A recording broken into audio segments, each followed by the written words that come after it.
Assalamualaikum warahmatullahi wabarakatuh. Bismillahirrahmanirrahim. Alhamdulillahi rabbil alamin. Wabihi nasta'inu ala umurid dunya waddin. Wassalatu wassalamu ala ashrafil anbiya'i wal mursalin wa ala alihi wa ashabihi ajma'in, amma ba'du. Bismillahirrahmanirrahim. Ila hadratin Nabil Mustafa Muhammadin sallallahu alaihi wasallam wa ala jami'i ahlihi wa dhurriyyatihi wa jami'i ikhwanihi minal anbiya'i wal mursalin wa sahabati wat tabi'in wa tabi'i at-tabi'in wal awliya'is salihin wal musannifin wal muallif al-kitab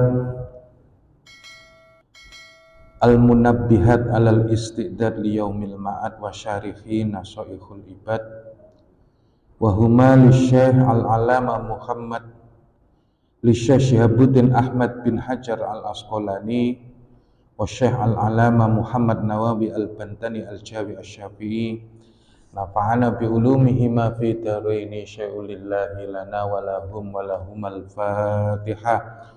A'udzu billahi minasyaitonir rajim. Bismillahirrahmanirrahim.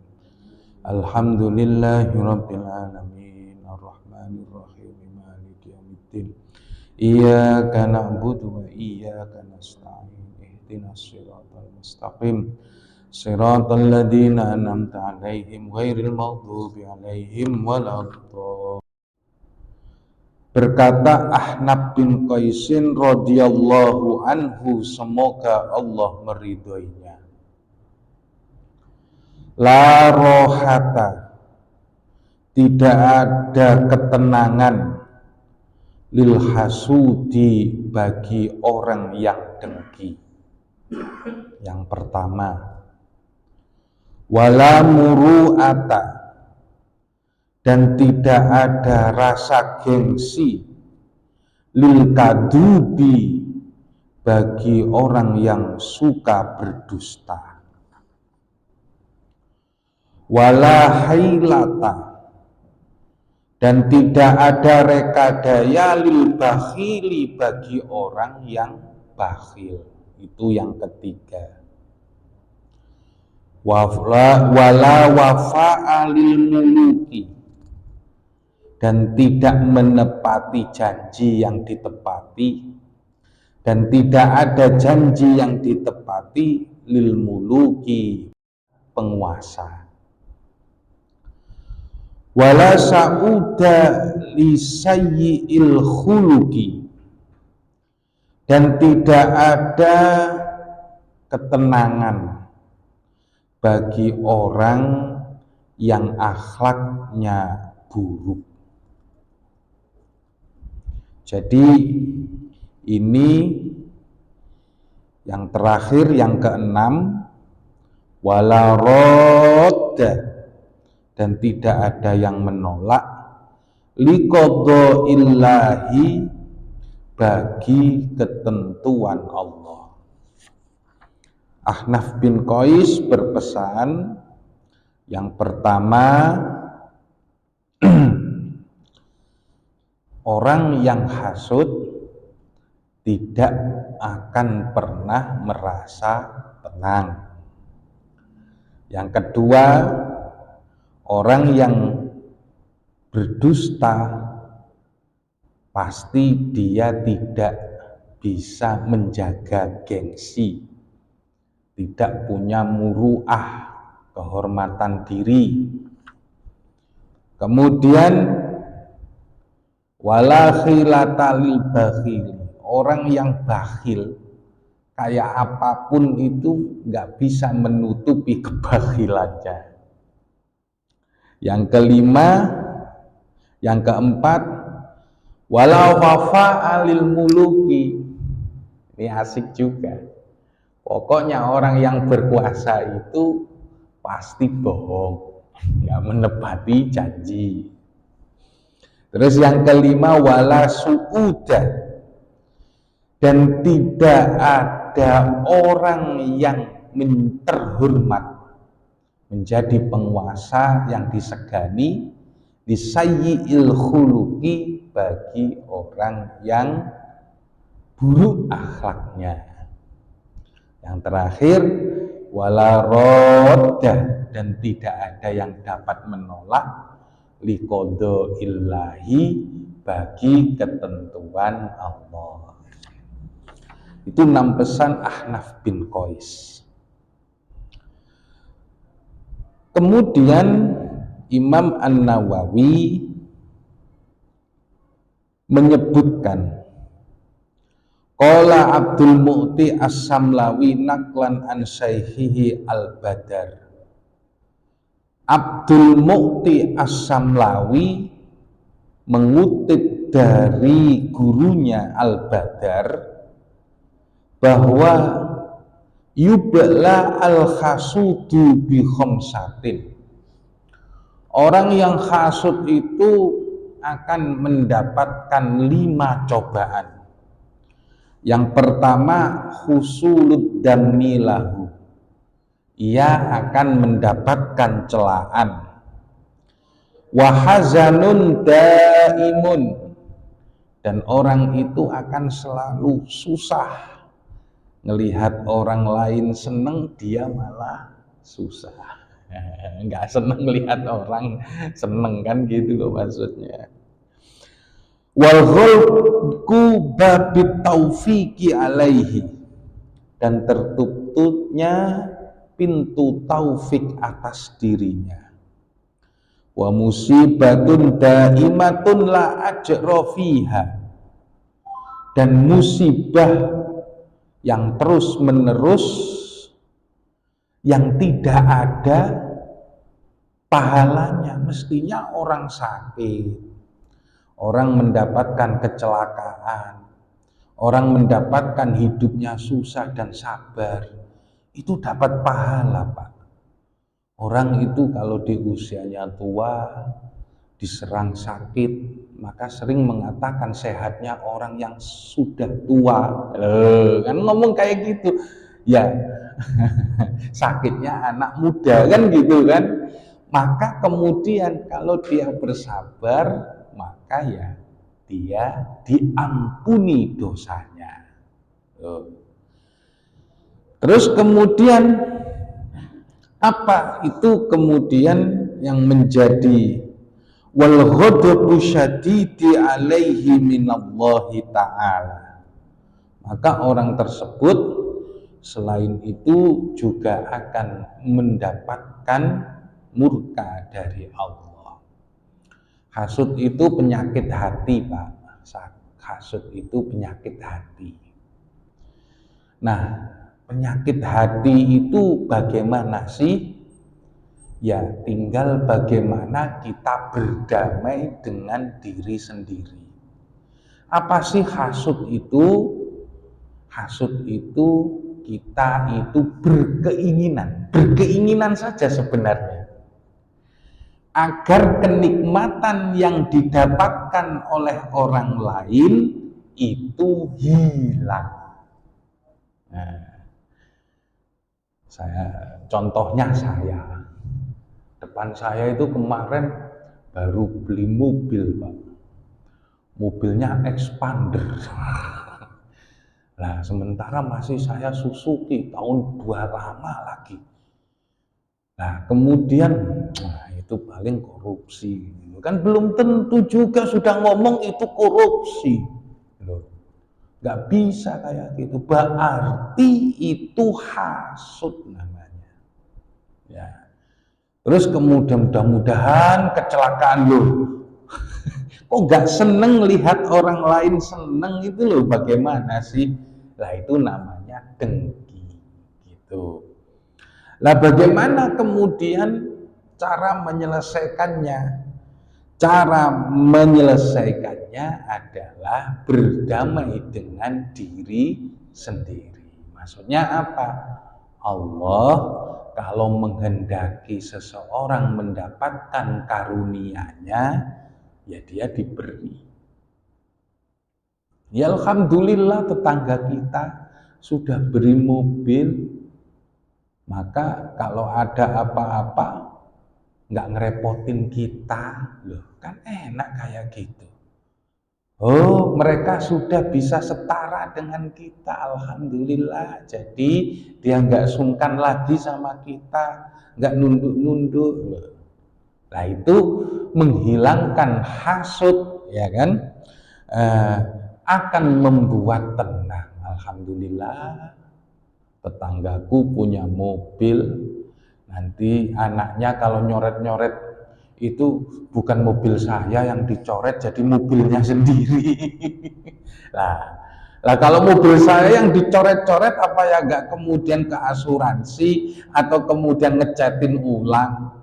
Nah, hati yang buruk, hati yang jelek kayak gitu harus diperangi. Kita nggak boleh hasut, kita harus kemudian menerima nikmat yang diberikan Allah kepada orang lain. Kalau kurang, kita ini kurang, ya mintalah sama Allah. Begitu. Pun yang pertama. Yang kedua, wala muru'ata lil kadibi. Fal muru'atu muru'atul ahwali allati takunu ala afdaliha hatta la yadhuru minha qabihun an qasdin. Apa sih sikap muru'ah itu? Muru'ah itu memperhatikan kondisi bagaimana ia tampil sebaik mungkin. Sehingga apa? Ia tidak menjadi orang yang berlaku buruk. Maksudnya apa? Begini, muru'ah itu menjaga diri. Kalau masuk masjid, misalnya muslimah, itu ya harus memakai pakaian tertutup, yang sopan. Jangan pakai rok di atas dengkul, itu menjaga muru'ah. Gitu. Dulu di pesantren, ya kan, kalau ada itu dulu kan masih masak sendiri-sendiri. Kalau ada santri yang kemudian beli di warung, kalau sekarang sudah umum sih Pak, itu enggak jaga muru'ah. Karena warung itu ya cara bersuci perabot makanannya itu meragukan. Cobalah kalau di warung itu air, enggak ada yang lucur. Ya kan? Lah itu enggak jaga muru'ah katanya. Tapi yang sekarang alhamdulillah itu ngerokok itu sudah nggak berada di tempat manapun, nggak sembarang tempat. Lah itu termasuk menjaga muru'ah. Di masjid kok ngerokok ya pojok sana, jangan di dalam, kan gitu. Maka itulah yang kemudian disebut sebagai muru'ah, menjaga kehormatan dalam setiap kondisi. Imam Al-Ghazali itu kalau lagi ngajar, bajunya itu rangkep 3. Daleman, kemudian baju daleman lagi itu, terus kemudian baju rangkep 2, lapis 2, kemudian jubah yang paling gede. Nah itu Imam Al-Ghazali. Imam Malik itu bisa menempatkan diri dan dihargai oleh Harun ar-Rasyid. Dia mau ngundang dia untuk mengajar anaknya ilmu hadis. Jadi anaknya Harun ar-Rasyid ini mau berguru kepada Imam Malik. Lah Imam Malik ketika mau ditanya, saya ingin Anda, anak saya ini saya titipkan kepada Anda untuk mengajarkan ilmu hadis. Langsung Harun ar-Rasyid datang ke rumahnya. Lalu kemudian anaknya ini agak songong, Pak, Baginda ayah, Baginda Khalifah, apa enggak baiknya saja Harun ar-Rasyid itu Imam Malik ini kita undang ke rumah saja untuk mengajari saya. Langsung dijawab oleh Imam Malik, al ilmu yu'ta wala yakti. Ilmu itu didatangi, bukan mendatangi.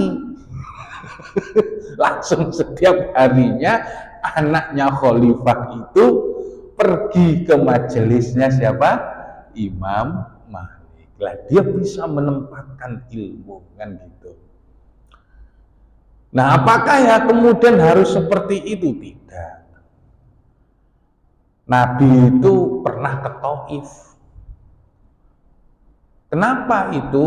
Nabi saat itu pernah ke Taif untuk berdakwah, yaitu menyebarkan ilmu juga. Nyari pendukung atau nyari murid.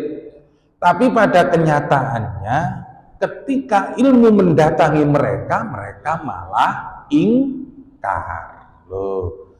Jadi apa yang dilakukan oleh Imam Malik itu sesuai dengan zamannya, di mana seseorang sudah tidak mau menghargai ilmu. Nah, sementara yang dilakukan oleh Nabi itu adalah dalam rangka penyebaran. Jadi siapapun akan didatangi oleh Nabi. Maka dengan demikian muru'ah itu adalah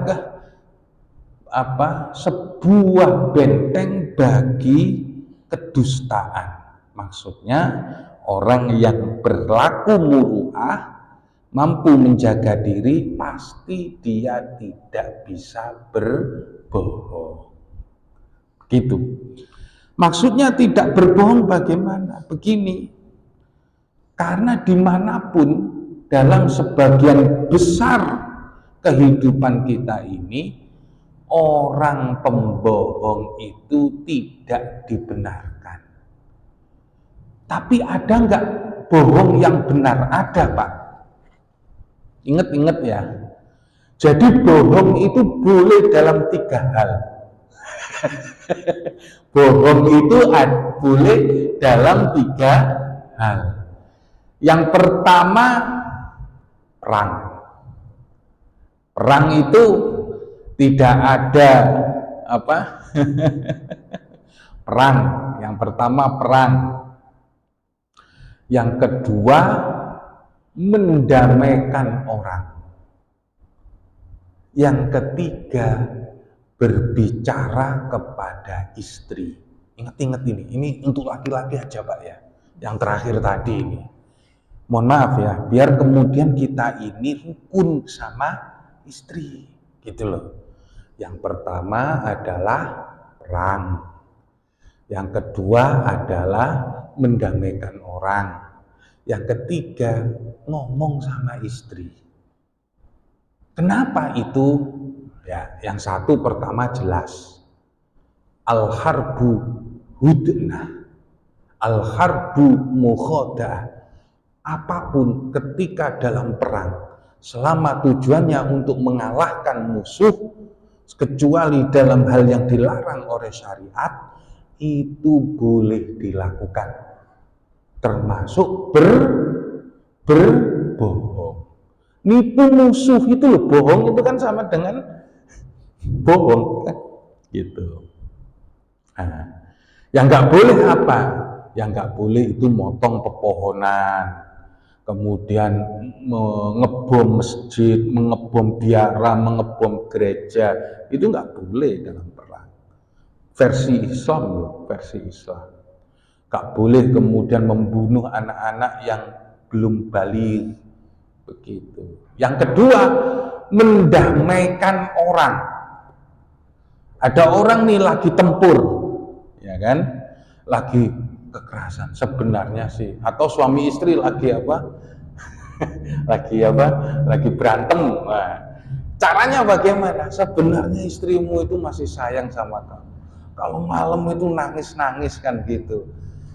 Ngomong sama Sena juga, sebenarnya ya suamimu itu ya masih seneng sama kamu. Kamu aja keras hati. Masalah gitu aja kok kemudian dia. Iya sih, tapi kan cerewet ya. Itu cerewetnya karena sayang kamu. Masa harus ngomong sama orang lain? Kalau ngomong sama orang lain kamu susah malahan. Mendingan curhatnya sama kamu. Lah kan aku pegel dicurhatin terus. Nah itulah butuhnya suami, kamu harus sabar. Oh begitu ya. Oh begitu ya. Ya udah sana loh. Padahal istrinya itu jelek-jelekin. Padahal suaminya jelek-jelekin istrinya. Nah yang terakhir ini Pak, untuk menjaga keharmonisan rumah tangga, ya kan, hal-hal yang sifatnya remeh-temeh jangan kemudian diomongkan sebenarnya. Contoh, masakan kasinan enak, itu aja. Enak gitu aja kan gitu. Enak kan gitu. Jangan kayak kemarin, itu kan karena suami nggak pinter bohong, tapi ya salahnya sendiri. Polwan sama polisi, yang polisinya jago judi online, ternyata kemudian diikat, lalu disiram bensin, lalu kemudian dibakar. Ya Allah, padahal istrinya lagi ngandung, nggak punya duit pas-pasan. Apa yang nggak marah kayak gitu itu? Nah itulah yang kemudian kadang ya kalau sudah kecanduan judi online ya Masya Allah, naudzubillah lah. Nah itu yang kemudian harus menjadi sikap kita agar kita tidak selalu berbohong dan menjaga muru'ah. Kemudian walahi latalil bakhili, dan tidak ada rekadaya bagi orang yang bakhil. Orang bakhil, kikir, pelit, itu tidak ada rekadaya untuk menghindar dari kebakhilannya. Jadi kayak apapun orang yang pelit itu pasti ketahuan. Kayak apapun orang yang pelit itu pasti, itu pasti suatu saat orang pelit itu ya akan ketahuan semenghindar apapun. Begitu. Kenapa itu kemudian tidak disembunyikan? Karena sifat manusia itu tampak dari perlakuannya dan kelakuannya. Orang itu suka kasihan. Setiap orang yang lewat dikasih. Oh, itu orang pemurah, kan gitu. Kemudian ada orang yang sifatnya empati kepada orang lain. Ada tetangganya kesulitan, langsung assalamualaikum, ada apa loh. Itu ada empatinya kayak gitu. Tapi kalau bakhil kan gitu, kemudian kotak yang lewat aja dibiarin. Kotak yang lewat, nanti kemudian mau kiuris ya kagak kalah dong, yang lewat gitu aja, kok kan kemudian. Nah sifat bakhil itu tidak bisa direka daya. Sifat bakhil itu tidak bisa direka daya. Lah kenapa orang bakhil, kenapa sifat bakhil itu muncul? Karena ketergantungannya kepada dunia, ya kan? Maka kalau orang yang sodakoh itu kata Rasulullah tidak akan berkurang hartanya, begitu. Terus yang keempat, wala wafa'a lil muluki, tidak ada janji yang ditepati lil muluki bagi penguasa. Penguasa itu kalau sudah mendapatkan kekuasaannya dan dia mendapatkan apa maunya, ya pasti kemudian dia tidak akan menepati janji-janjinya. Maka kemudian perlu yang disebut dengan koreksi atau kontrol. Maka kemudian Rasulullah itu bersabda, sinfani min ummati insolahu solahat al ummah al umara'u wal fuqaha'u. Ada dua golongan yang apabila dua golongan ini bagus, umatku ini akan bagus. Apabila dua golongan ini bagus, ya kan, maka mereka ini akan bagus. Siapa dua golongan itu? Satu umarok dan yang kedua fuqaha. Siapa umarok itu? Para penguasa. Fuqaha itu siapa? Cendekiawan. Lah aslinya kita kayak gini ini ya, tanggung jawab kita semua. Harus mau jujur kita. Para fuqaha kita, para cendekiawan kita melihat yang kayak gitu, tapi kemudian mereka nggak berani bicara, nggak berani melakukan protes, maka ya yang disalahkan adalah ya cendekiawannya. Tapi kemudian ketika satunya itu nggak baik, maka akan terus terjadi pergolakan. Begitu.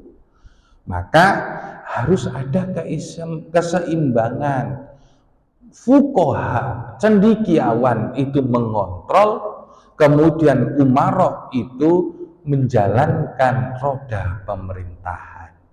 Jadi konsep trias politika yang diusung oleh orang Prancis, kalau dulu belajar hukum kan kayak gitu Pak, ya kan? Nah, itu kalau dalam Islam hukum ini sudah ada, yaitu hukum Islam. Tapi yang jalanin itu umarok, yang kontrol itu fuqaha. Gitu. Maka kalau umarok sama fuqaha ini sama-sama baik, maka umat ini baik. Kalau fuqahanya, kalau umaroknya itu buruk, tapi fuqahanya tetap kemudian melakukan protes dan meluruskan, ya insya Allah kemudian ini bisa jalan. Atau kuat-kuatan. Gitu loh Pak. Jadi atau kuat-kuatan. Nah ini yang kemudian berdasarkan Islam. Maka Islam itu sangat menganjurkan al-jihad afdolul jihadi qaulul haq inda imamin jair. Jihad yang paling utama adalah mampu melaksanakan perkataan yang hak, mau mengutarakan yang hak di hadapan penguasa yang lalim.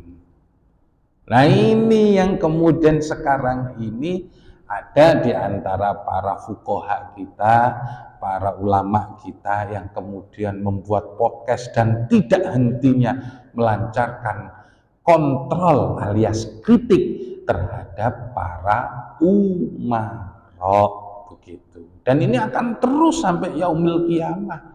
Tugas mereka ini yang kalau umaroknya ingin baik kan gitu, ya mereka akan berusaha untuk baik.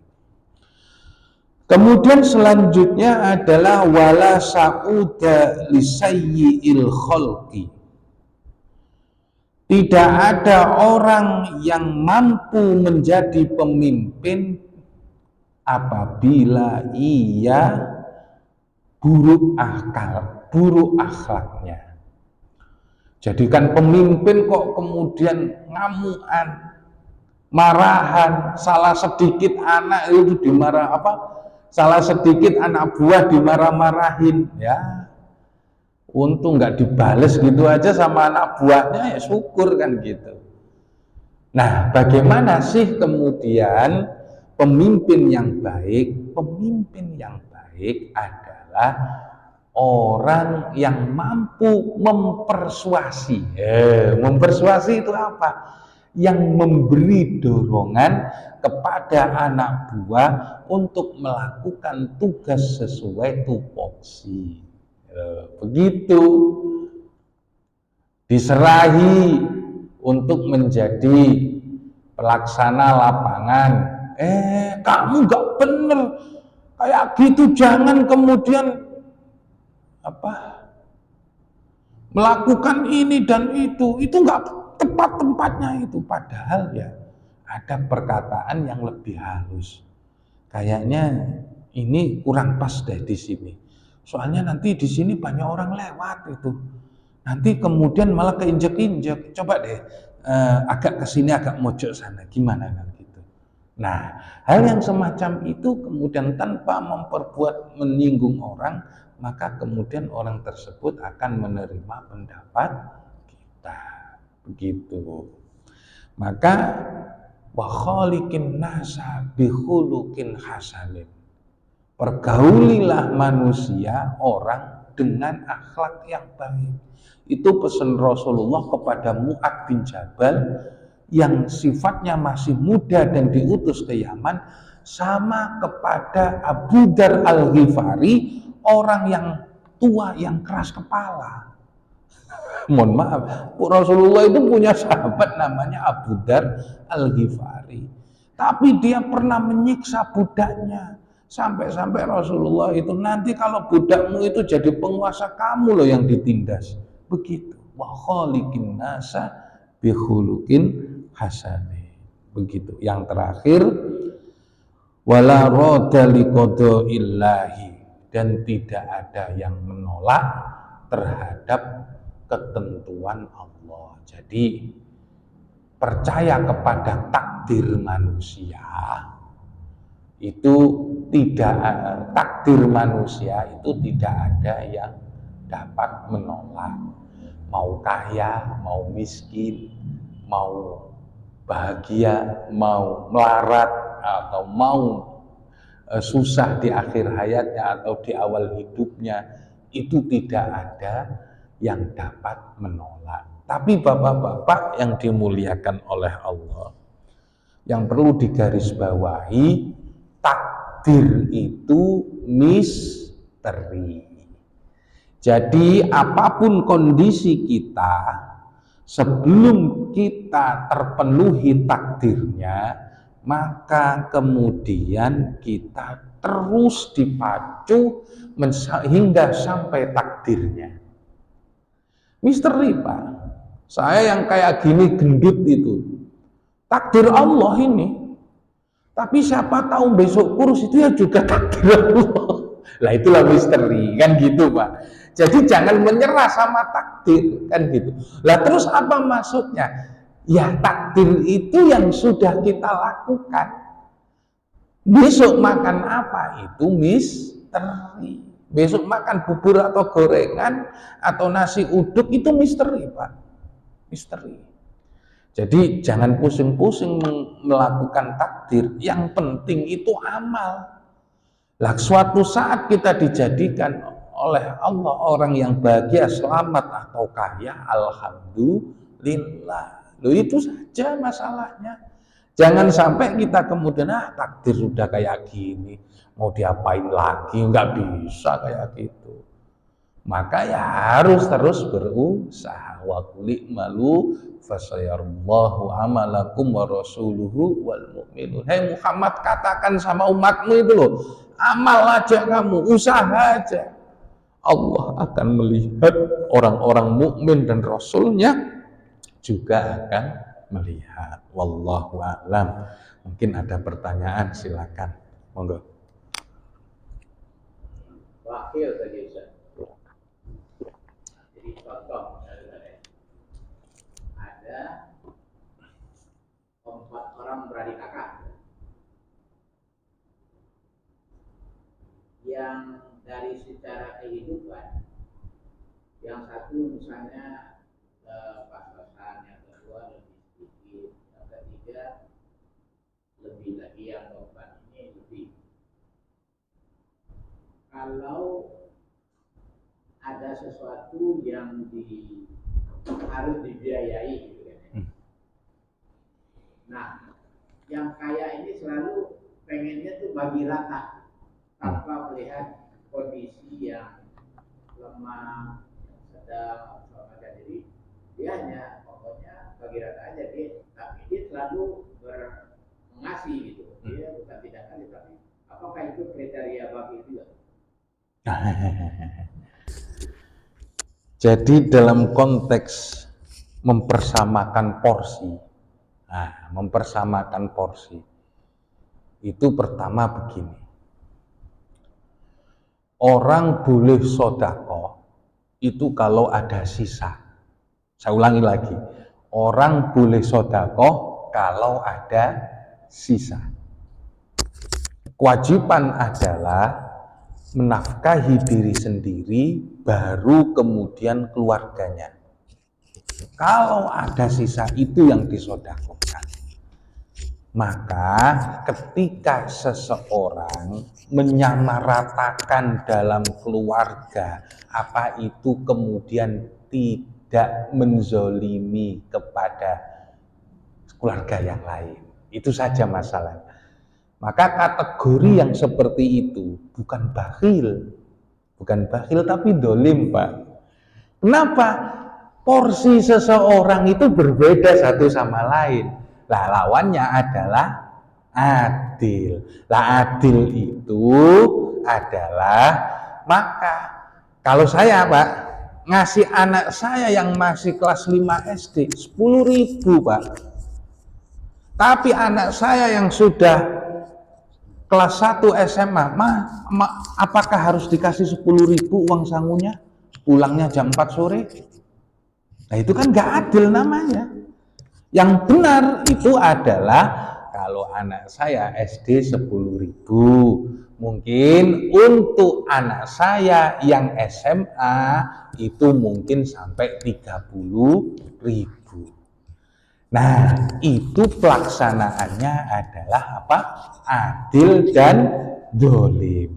Kalau bakhil itu ya pelit gitu saja, kan gitu. Ya, namanya sifat-sifat buruk itu bergandeng-gandengan gitu saja, Pak. Wallahu a'lam. Mungkin ada yang lain, silakan. Jadi konsep yang kayak gitu tuh dolim, bukan bakhil. Kenapa? Mestinya itu adalah sesuai dengan proporsionalnya, begitu. Mungkin ada yang lain, silakan. Monggo. Nafkah itu wajib, Pak. Wajib. Nafkahnya bapak itu ditanggung siapa? Anak, ya, monggo.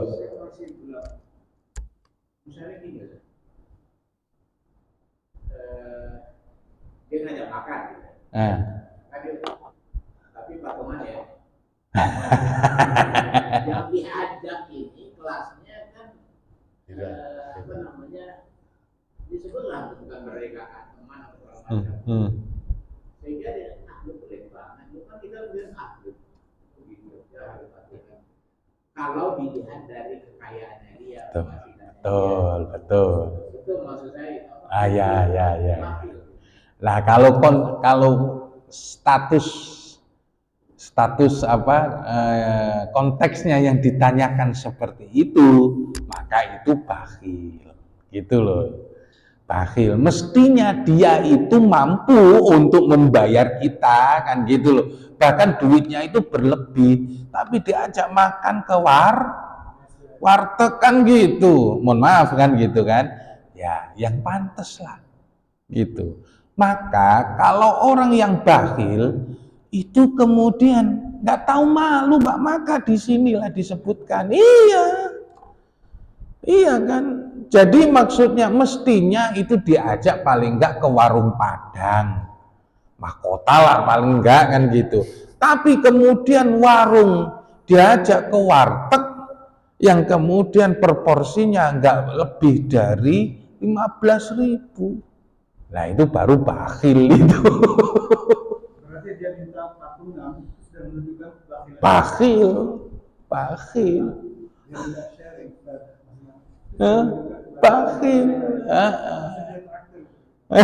Mestinya traktir kan gitu loh. Lah itu pergaulan. Nah itu nggak bisa direkadaya itu Pak.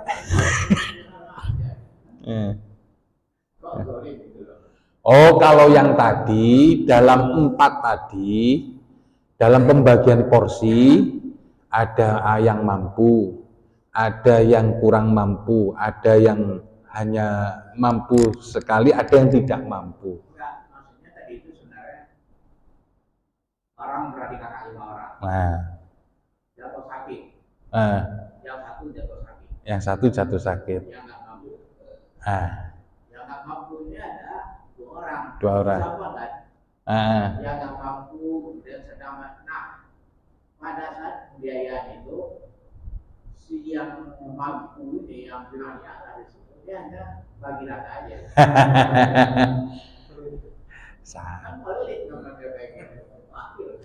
Ya sudah, berarti sama itu antara dolim sama pelit. Dolim sama pelit.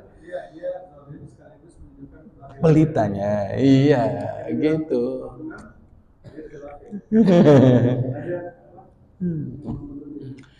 Jadi member Pak. Sebenarnya antara dolim, intinya gini, akhlak itu atau etika ketika kita sesuai proporsi gitu aja, menempatkan sesuatu pada tempatnya itu pasti bagus. Apa saja. Iya. Menempatkan sesuatu pada tempatnya itu pasti bagus. Iya.